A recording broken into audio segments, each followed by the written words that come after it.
All right, you guys, welcome to the first video on this channel. So this channel is just going to be, unfiltered and unedited videos of my projects basically.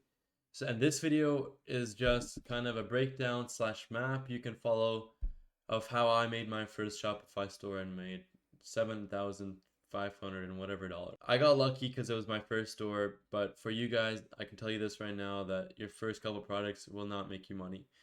And first thing I want to tell you guys is a note here that I wrote, which is accurate speed, meaning don't get hung up on one product like I did. You want to do these steps, especially this first step, or I guess all the steps, quickly, fast, and efficiently. You want to get good at it, like almost like a machine. And if they don't work, you kill it. If they work, you keep it for a bit longer, and then you kill it if it stops working. Like you want to be quick. You want to be like no emotions attached. Just constantly go forwards, go forwards, go forwards.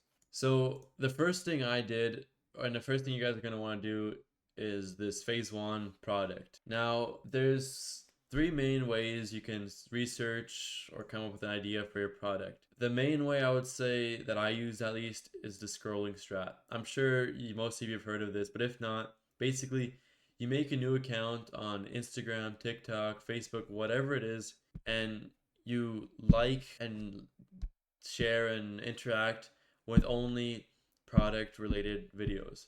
This way, you feed your algorithm and you train your algorithm to only show you product videos. So it will give you all the product videos being uploaded. And then through this, you can find some good products you like or you think that can fit the criteria of a winning product, and you can start building a store off it. Now, I'm not really the one to ask on the criteria of a winning product because my first product was pretty successful. Well, it wasn't crazy, it was a little bit successful, but even I need to do some more research about that if I go through this again. Anyways, what you want to do is when you find a product you like or you think that will succeed, you're going to want to look at the amount of interactions the product has, not just in that video, but on its account and other accounts. Let's say you see product X. You see it has under, let's say, 200, 100,000 likes and comments and shares or whatever. So it's not a super big product yet.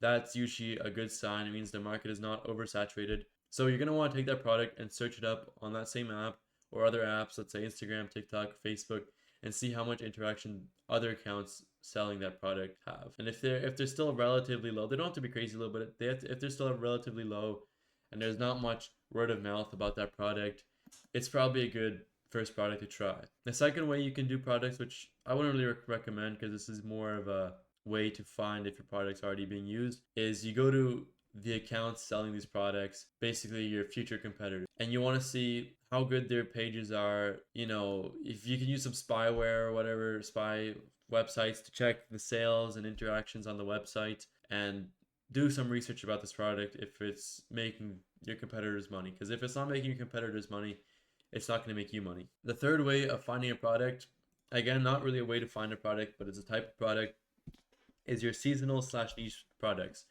Seasonal meaning Christmas products, Halloween products, this kind of stuff. Niche meaning like video game products, like I saw the other day, like a Minecraft lever lamp switch that you can put on your lamp switch in your room, which was pretty cool actually. I also saw these Minecraft lamps. Anyway, it's stuff like that, like video game products, movie products, or a third thing is community products, which is things like, it's kind of hard to explain for me, but I saw on TikTok, I think this account's selling these little plushies that didn't have any real significance from what I understood, but they made these videos with like of the plushies, and they had little stories in the videos, and they built a community off this plushie and got their own community to buy it. So that's a really good way to make money because a community is probably your best way in to making this kind of money. Anyways, the next thing you're gonna want to do when you find your product is find it on a supplier or with a supplier. Now I use AliExpress for as my supplier. There's a website called de-essers, I think, and de-essers is basically just AliExpress for dropshippers. It has all the products AliExpress has on, but it's just like it's differently organized and it's easier to search things up on there. I'll go more in depth on this in my more technical video when I make that, which I'll walk you through exactly how I made my Shopify store, making one in front of you and with you. So yeah, you want to find your product on AliExpress and make sure it's not too expensive, not too heavy. because it'll increase shipping costs and stuff like that. And you want to also check how much sales they have on AliExpress. Next thing people sometimes use is Zendrop. I don't know much about Zendrop other than I think it costs money, but I think you get suppliers in the US and Canada and stuff like that versus AliExpress is mostly just China. I think it's pretty good, but the prices might be more expensive on Zendrop. Next is private suppliers. So basically what a private supplier is basically just a buddy you have in China who privately supplies you the products. Don't remember much about this. I don't know if they ship the product to your house, you have to ship it out from your house or wherever you're working from, but I don't think that's how it works. But this one's a little bit more advanced, so you guys don't really have to worry about this. This is more of a less of a beginner friendly strategy. The next phase is going to be interface and backend. By this, I mean your website, your backend of the website, emails, reviews, the Shopify apps you're going to have to download and stuff like that. So for this phase of making your Shopify store, my note here is, discipline and consistency, because it's the second hardest stage, I think, building a good website. It's tough because it's a lot of trial and error. The first thing you're going to want to do here is, build your storefront. Most people, almost everybody basically uses Shopify. I don't know, maybe you can make your private store, but it's 2025. Everybody uses Shopify. It's great. It's good. It's awesome. You're going to want to open your Shopify account, build your website, use just the free templates they have it for now. It'll be fine. You can even use AI to customize the templates. But once you have a general website, you're going to want to download some apps. Now, I'll go more in depth on these apps when I actually make the technical analysis of what I did. But there's apps like reviews, email marketing, email capture, all this smaller but very important stuff on your website. That's like what I meant by the backend stuff. And these things are a lot more important than you think, because especially emails, reviews, they make a big difference. You can also put low stock timer on your products and stuff like that. Next thing is your branding.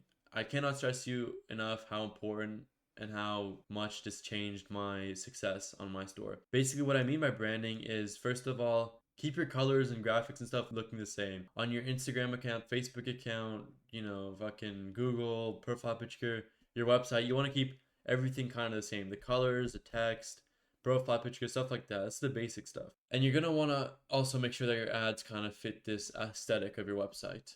Another thing is, make sure that your website just looks good, guys. I see a lot of websites that have great products, but they're so ugly. It'll be like the worst colors, like some horrible dark purple with, I don't know, neon greens, just disgusting. And the hero images, the product images will be weirdly cut. It'll be blurry. It'll be just copy and pasted from AliExpress. Don't do that, guys. I'll go over this in my technical analysis, but make your website looking nice. So keep your website looking good. This is very important. Now, I put competitors here because you want to compare your store. I know they always say don't compare yourself to others, but whatever. You want to compare your store to competitors, especially good competitors. You want to find your competitors that have a better store than you and are doing better than you. That's who you compare yourself to. You can ignore everyone who has a worse store because they don't matter. There will always be some store with a little bit better images, a little bit better of a design. Sometimes you won't even be able to reach that good of a design without learning to code on Shopify or whatever, but that doesn't matter. The point is, compare yourself to competitors. All right, the next part is phase 3, ads/scaling. Now, this is by far the most important thing that will bring you success, ads. Now, the note I have here is patience and humility. This is very important. I didn't follow this and I lost some money because of it. Patience and humility. Take that to the grave, because with ads, you're going to get excited, you're going to get impatient, you're going to mess up your ads, and it's a nightmare. One small short thing I have to say is, when I first made my store, I got excited and I would jump my ads from $10 ad spend to $80 ad spend overnight because they made a couple sales and it was, Q4, exciting, all that stuff. I was not patient and I did not have humility, and it cooked me. I lost hundreds of dollars. And just be patient. Ads have a lot to them. What I'm gonna go through here is really, really, really, really basic. I'll probably make a video standalone just about ads because they are more or less my specialty. But there's a lot more than meets the eye. Anyways, the first thing you're gonna want to do is learn and create ads. It's trial and error. Learn and create ads. Learn and create ads. Learn and create ads. You're probably asking, how am I gonna learn or create ads? Well, how I learned a lot of my ad skills is self-taught, YouTube, and AI. Now, there's a lot of very good YouTubers on YouTube who make really good ad content. They'll teach you how to make good ads. They'll teach you marketing skills, you know, human psychology, blah, blah, blah, whatever, whatever. And creating ads, there's also a lot of good YouTube videos on them. You can also confirm these YouTube videos or these thoughts of yours with AI.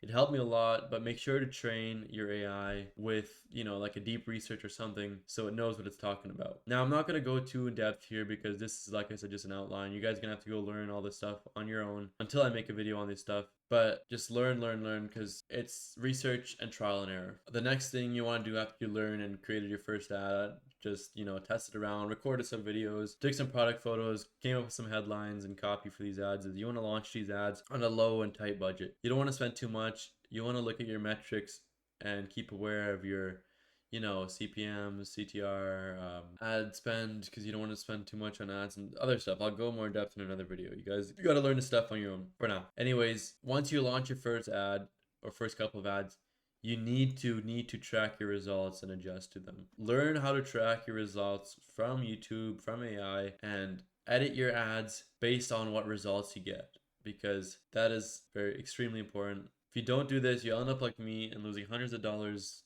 to poor ads, even if you think that they're bringing you in, you know, customers or store shoppers or whatever. And the final but not least thing you're going to want to do is scale your ads. Again, where to learn to scale your ads, YouTube and AI. This is more YouTube. You want to learn how to scale your ads from people, but a lot of it is also just figuring out your own way to scale and make your ad. YouTube will tell you so much, but in the end, you kind of build your own like intuition to scaling your ads. I don't know how to explain it, but you'll understand when you build your own store and you do it for a while. You'll know when it's the right time or wrong time to scale your ads. So yeah, this is the final and last thing. And you know, YouTube, learn, all that stuff. Anyways, this is a very short video, very short outline of how I did my first Shopify store. This is probably even missing a couple things. I just made this quickly so I can show you guys as quickly as possible. Thank you guys for watching. Make sure to leave comments, ask questions. I'll answer you guys. Subscribe, like, and check out my main channel, which will be tagged in the description of this. So yeah, thanks for watching again, and see you guys next time.